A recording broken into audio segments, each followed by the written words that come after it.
मसीह में प्यारे भाइयों एवं बहनों, परमेश्वर की उपस्थिति में आप सबों का हार्दिक स्वागत है। आइए हम प्रभु का धन्यवाद करें कि प्रभु ने आज का ये सुंदर समय अपने पवित्र वचनों को मनन करने के लिए दिया है और इन पवित्र वचनों के माध्यम से हमें बहुत आयत से आशीर्वाद प्रदान करना चाहता है।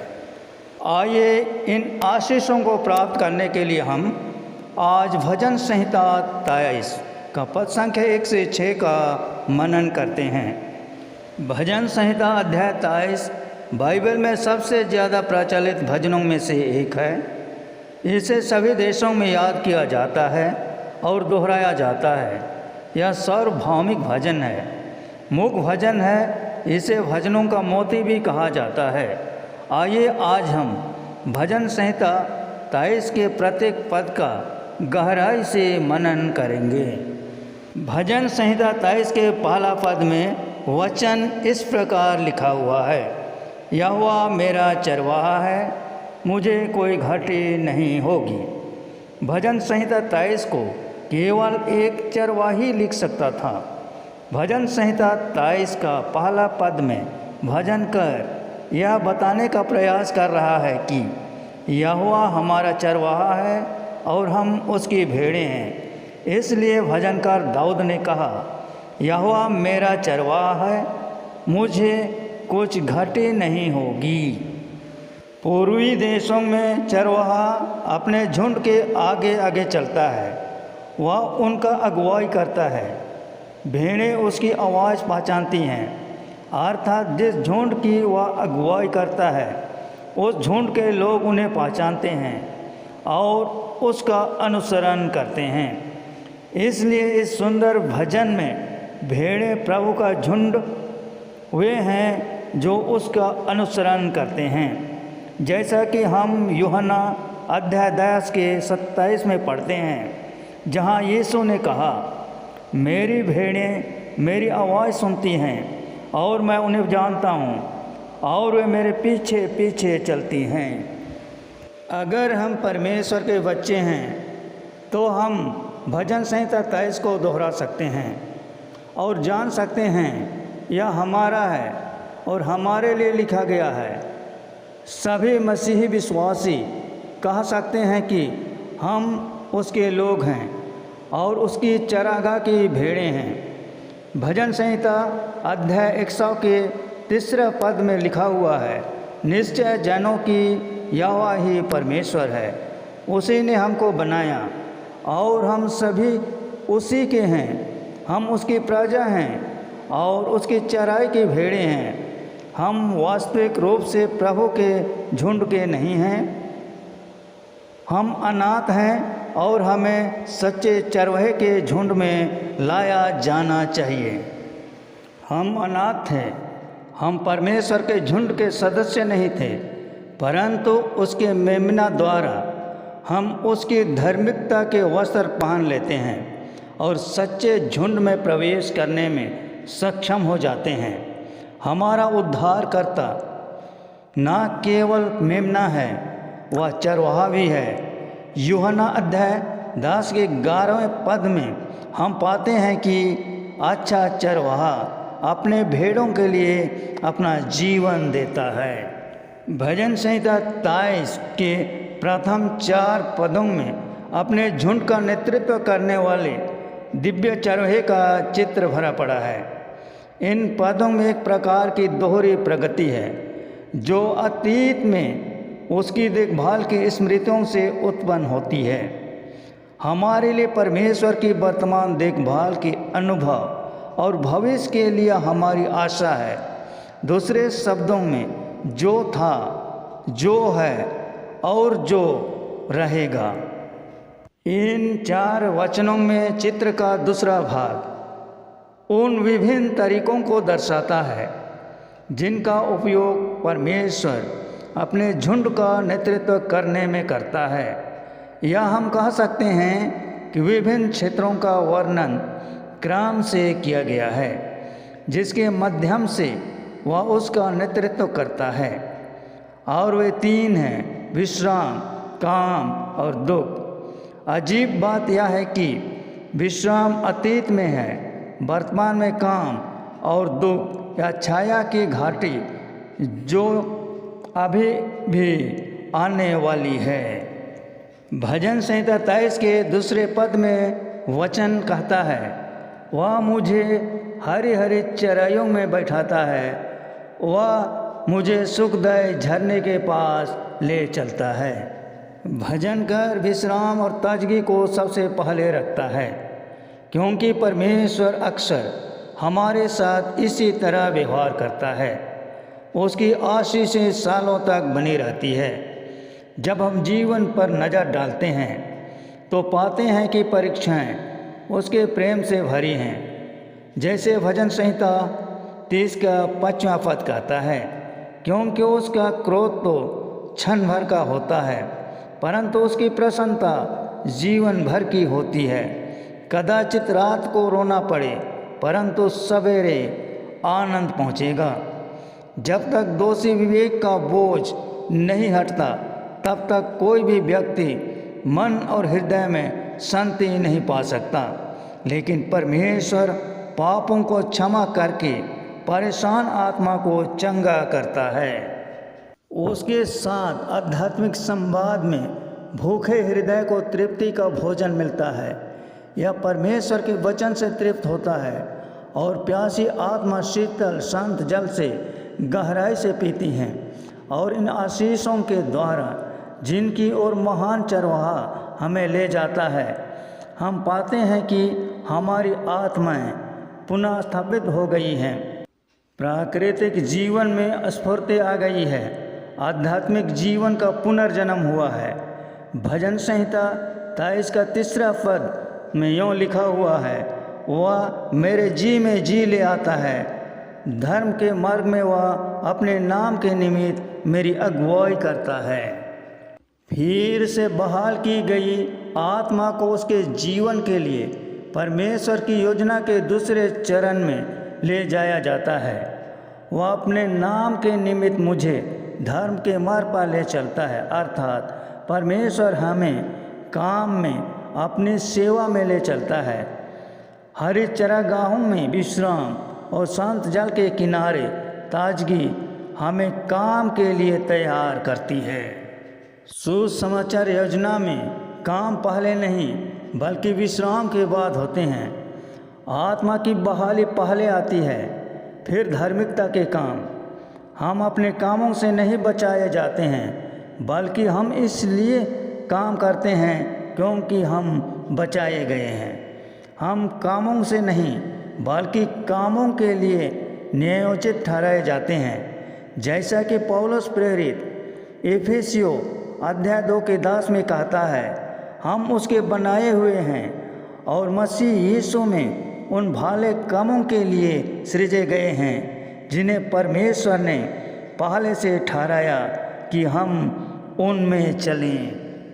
अच्छे चरवाहे पर विश्वास करने से उसकी व्यवस्था रद्द नहीं होती है, बल्कि भेड़ों के लिए उसकी मृत्यु उसे हमेशा के लिए सुनिश्चित कर देती है। रोमियो अध्याय 3 के 31 में पौलुस प्रेरित ने अन्य जातियों से पूछा, तो क्या हम व्यवस्था को विश्वास के द्वारा व्यर्थ ठहराते हैं? कदापि नहीं, वरन व्यवस्था को स्थिर करते हैं। यह तथ्य है कि सभी 10 आज्ञाएं नए नियम में सिद्धांत रूप से दोहराई गई हैं और मसीह और प्रेरितों द्वारा हमें सिखाई गई है। भजन करके वचन को बनाए रखती है। अच्छा चरवाहा अपने भेड़ों को धार्मिकता के मार्ग पर सुंदर शहर के द्वार तक ले जाता है और द्वारों से होकर अनंत झुंड में ले जाता है, क्योंकि प्रकाशित वाक्य अध्याय 22 के 14 में लिखा है, धन्य है वे जो उसकी आज्ञाओं को मानते हैं, क्योंकि उन्हें जीवन के वृक्ष के पास आने का अधिकार मिलेगा और वे फाटकों से होकर नगर में प्रवेश करेंगे। भजन संहिता 23 के 4 में लिखा हुआ है, चाहे मैं घोर अंधकार से भरी हुई तराई से होकर चलूं, तो भी हानि से न डरूंगा, क्योंकि तू मेरे साथ रहता है। तेरे सोंटे और तेरी लाठी से मुझे शांति मिलती है। अर्थात चरवाहा न केवल विश्राम के संत जल और सेवा के धार्मिक मार्गों के पास ही ले चलता है, बल्कि संकट और दुख के बीच भी हमें आगे बढ़ाता है। स्वर्गीय चरवाहा हमेशा अपने भेड़ों को दुख से बचाता ही नहीं, बल्कि दुख में साथ भी देता है।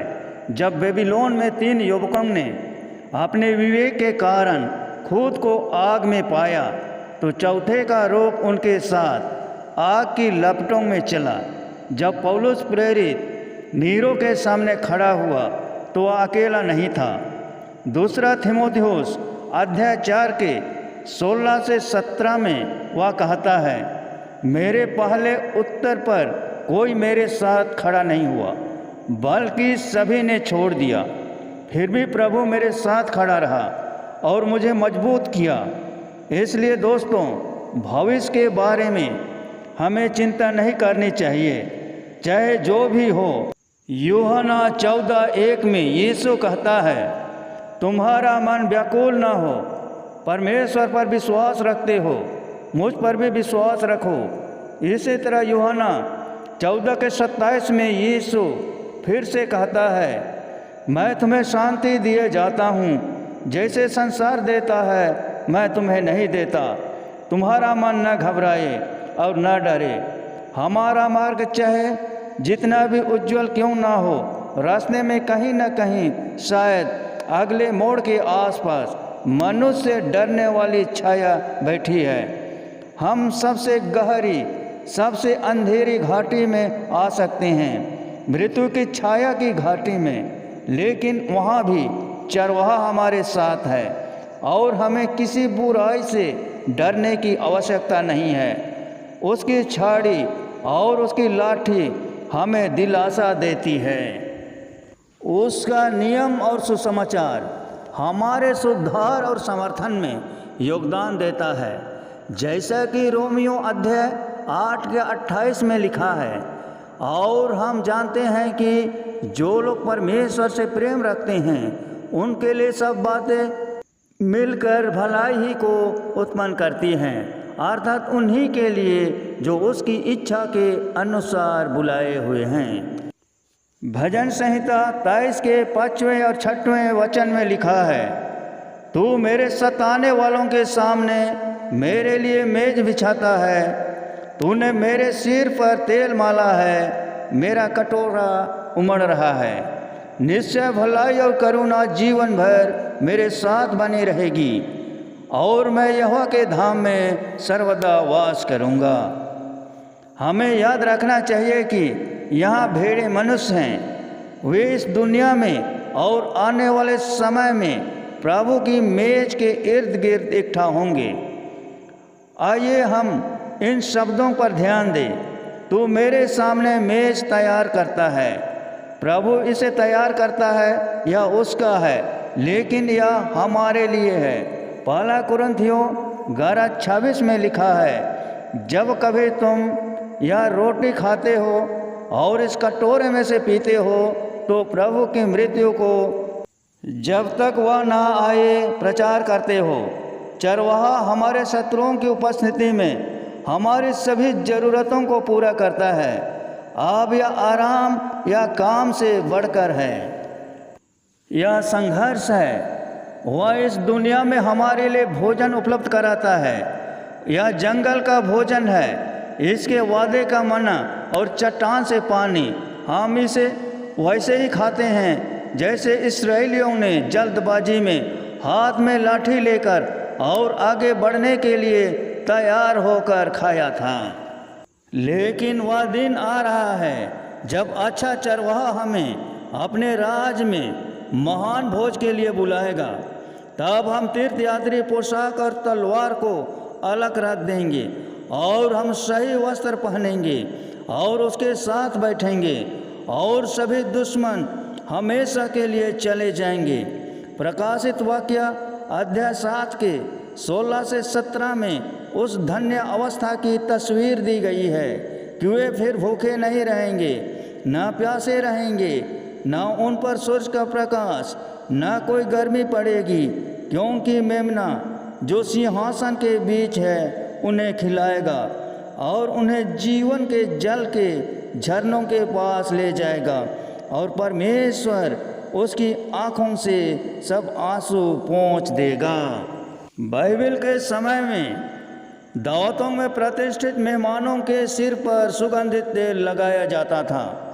मत्ती 26:6-7 में सुसमाचार की कहानी में महिला ने हमारे प्रभु के सिर पर कीमती तेल का डिब्बा उंडेला था, जिसे आमंत्रित करने वाले मेजबान ने नज़रअंदाज किया था।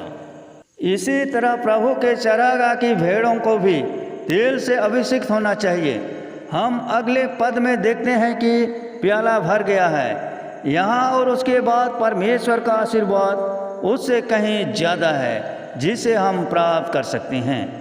6वें पद में हम पाते हैं कि भलाई और करुणा जीवन भर हमारे साथ बनी रहेगी और हम यहोवा के धाम में सर्वदा वास करेंगे। जैसे ही पुराना चरवाहा अपनी भेड़ों को ले जाता था, उसके 2 चरवाहे कुत्ते पीछे की ओर पहरा देते थे ताकि भटकी हुई भेड़ें चरवाहे के रास्ते में न भटक जाएं और घायल और खोई हुई भेड़ों की ओर ध्यान आकर्षित करें।